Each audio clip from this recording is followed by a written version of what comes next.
Crime ಮಾಡ್ತಾ ಇರೋದು ಮನುಷ್ಯರಾದ್ರೆ ಹಿಡಿಬೋದು, ಬಟ್ ಮೊಸಳೆ ಕ್ರೈಮ್ ಮಾಡಕ್ಕೆ ನಿಂತ್ರ ಹೆಂಗೆ ಹಿಡಿಯೋದು?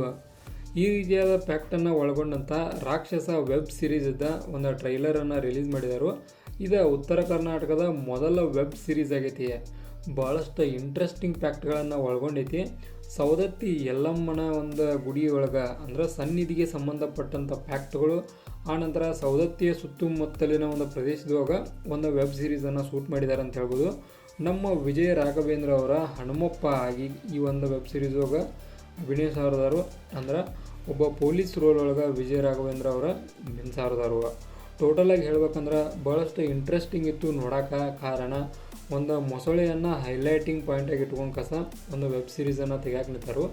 ಆನಂತರ ಈ ಒಂದು ಏನು ವೆಬ್ ಸೀರೀಸ್ ಐತಲ್ಲ ಇದನ್ನು ಡೈರೆಕ್ಟ್ ಮಾಡಿದ್ದ ಒಂದು ಸುಹಾನ್ ಪ್ರಸಾದ್ ಅವರ ಅಲ್ಟಿಮೇಟ್ ಲೆವೆಲ್ ಒಳಗೆ ಡೈರೆಕ್ಷನು ಐತಿ. ಕಾರಣ ಇದರೊಳಗೆ ಯೂಸ್ ಮಾಡಿದಂಥ ಥಿಂಗ್ಸ್ಗಳ ಫ್ಯಾಕ್ಟ್ಗಳ, ಆನಂತರ ಆ ಸೆಟಪ್ ಬಿಲ್ಡ, ಆನಂತರ ನ್ಯಾಚುರಲ್ ಆಗಿ ಒಂದು ಕ್ರಿಯೇಟ್ ಮಾಡಿದಂಥ ಸೆಟ್ಗಳ, ಇವನ್ನೆಲ್ಲ ನೋಡ್ರೆ ಭಾಳಷ್ಟು ಇಂಟ್ರೆಸ್ಟಿಂಗ್ ಇತ್ತು.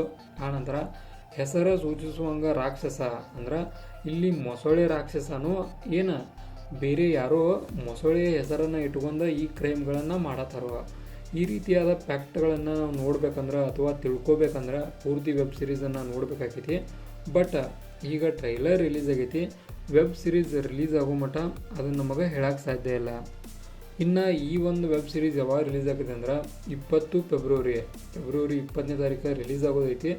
ನಾನು ಇದು ರಿಲೀಸ್ ಆದ 2 ದಿವಸಕ್ಕೆ ನೋಡತ್ತಂದಿದ್ದನ್ನು ನನಗೆ ಕಣ್ಣಿಂದ್ರೆ ಮಿಸ್ ಆಗಿತ್ತು. ಬಟ್ ಇದನ್ನು ನಾನು ಮಿಸ್ ಮಾಡಿದರೆ ರಿವ್ಯೂ ಮಾಡೋದು ಭಾಳಷ್ಟು ಮಿಸ್ಟೇಕ್ ಆಕಿತ್ತು ಅಂತೇಳಿ ನನಗನ್ನಿಸ್ತು. ಕಾರಣ ಇದನ್ನು ನೋಡಿದ ಮೇಲೆ ಆ ರೀತಿ ಗ್ರಿಪ್ ಇರುವಂಥ ಸ್ಟೋರಿಯನ್ನು ಒಳಗೊಂಡೈತಿ. ಅದರೊಳಗೂ ಉತ್ತರ ಕರ್ನಾಟಕ ಅಂದ್ರೆ ನಮ್ಮ ವೆಬ್ ಸೀರೀಸ್ ಅಂತ ಹೇಳ್ಬೋದು. ಆದ್ದರಿಂದ ಇದನ್ನು ಓಡಿಸೋ ಕರ್ತವ್ಯ ನಮ್ಮದು ಕೂಡ ಆಗೈತಿ. ಆದ್ದರಿಂದ ನೋಡ್ರಿ ಹೋಗಿ ಸರ್, ಡೆಫಿನೆಟಾಗಿ ಒಂದು ಇದನ್ನು ನೋಡಿ ಒಂದು ಪ್ರೋತ್ಸಾಹ ನೀಡಿ, ಆನಂತರ ನಿಮಗೆ ಏನು ಅನ್ನಿಸ್ತೈತಿ ಇದನ್ನು ನೋಡಿದ ಬಳಿಕ ಡೆಫಿನೆಟಾಗಿ ನನಗೂ ಕೂಡ ತಿಳಿಸಿ ಕಾಮೆಂಟ್ ಮಾಡಿರಿ. ಇನ್ನು ಮುಂದುವರಿಯೋದಾದ್ರೆ ಒಂದು ಏನೇನು ಒಂದು ಸಿನಾಮಿನಾಗಳಿದ್ದಿಲ್ಲ ಅವೆಲ್ಲ ಭಾಳಷ್ಟು ನ್ಯಾಚುರಲ್ ಇದ್ದು. ಅಂದ್ರೆ ಒಂದು ಏನೂ ಕೂಡ VFX ಆಗಲಿ ಭಾಳಷ್ಟು ಹೈ ಕ್ವಾಲಿಟಿ ಒಳಗೆ ಇದು ವಿಸುವಲ್ ಎಫೆಕ್ಟ್ಸ್ಗಳಾಗಲಿ ಏನೂ ನಾವು ನೋಡೋದಿಲ್ಲ. ಏನೇ ಇದ್ದರೂ ನ್ಯಾಚುರಲ್ ಆಗಿ ತೋರ್ಸೋಕೆ ಪ್ರಯತ್ನ ಪಟ್ಟರು. ಅಂದ್ರೆ ನ್ಯಾಚುರಲ್ ಆ್ಯಕ್ಟಿಂಗನ್ನು ಒಂದು ಫೇಮಸ್ ಆಗಿ ಇದನ್ನು ನೋಡ್ತೇವೆ. ಆನಂತರ ಡೈಲಾಗ ಒಂದು ಬೇರೆ ಥರನ ಇದು ಅಂದ್ರೆ ನಮ್ಮ ಸೌದತ್ತಿಯ ಸೈಡ್ ಡೈಲಾಗ್ಗಳನ್ನು ಈ ಒಂದು ವೆಬ್ ಸೀರೀಸ್ ನೋಡ್ತೇವೆ. ಅದು ಕೂಡ ಭಾಳಷ್ಟು ಇಂಟ್ರೆಸ್ಟಿಂಗ್ ರೀತಿ ಒಳಗೆ ಯೂಸ್ ಮಾಡಿದ್ದಾರೆ ಅಂತ ಹೇಳ್ಬೋದು. ಒಂದು ಮೊಸಳೆಯನ್ನು ಕ್ರಿಮಿನಲ್ ಆಗಿ ತೋರಿಸುವಂಥ ಪ್ರಯತ್ನ ಕೂಡ ಮಾಡಿದರು.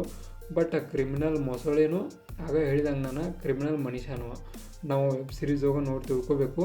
ಇನ್ನು ವಿಜಯ ರಾಘವೇಂದ್ರ ಅವರಂತಕ್ಕಂಥ ಭಾಳಷ್ಟು ಕೇಸ್ಗಳು ಪೆಂಡಿಂಗ್ ಅದಾವೆ. ಕೇವಲ ಕೇಸ್ಗಳನ್ನು ಮುಚ್ಕೊಂಡು ಹೋಗೋದಾಗೈತಿ, ಸಾಲ್ವ್ ಒಂದೂ ಆಗತ್ತಿಲ್ಲ. ಈ ರೀತಿಯಾದ ಇಂಪ್ಯಾಕ್ಟ್ ಆಗೈತಿ ನಮ್ಮ ವಿಜಯ ರಾಘವೇಂದ್ರ ಅವ್ರ ಮೇಲೆ. ಇದನ್ನು ನಮ್ಮ ಹನುಮಪ್ಪ ಅಂದ್ರೆ ವಿಜಯ ರಾಘವೇಂದ್ರ ಅವರ ಹೆಂಗೆ ಸಾಲ್ವ್ ಮಾಡ್ತಾರೋ ಅದನ್ನು ಒಂದು ನೋಡೋಕೆ ಮಾತ್ರ ಪಕ್ಕ ಇದನ್ನು ನೋಡೋಣ. ಮತ್ತು ಇದಾಗಿತ್ತ ನಮ್ಮ ರಾಕ್ಷಸ ಒಂದು ವೆಬ್ ಸೀರೀಸ್ದ ಟ್ರೈಲರ್ ರಿವ್ಯೂ. ಇದೇ ಥರ ನಿಮ್ಗೆ ಇನ್ಫಾರ್ಮೇಟಿವ್ ವಿಡಿಯೋಗಳು ಬೇಕಾದ್ರೆ ಚಾನಲ್ ಸಬ್ಸ್ಕ್ರೈಬ್ ಮಾಡ್ಕೊರಿ. ವಿಡಿಯೋ ಇನ್ಫಾರ್ಮೇಟಿವ್ ಆದ್ರೆ ಮಾತ್ರ ಲೈಕ್ ಕೊಟ್ಟು ಹೋಗ್ರಿ.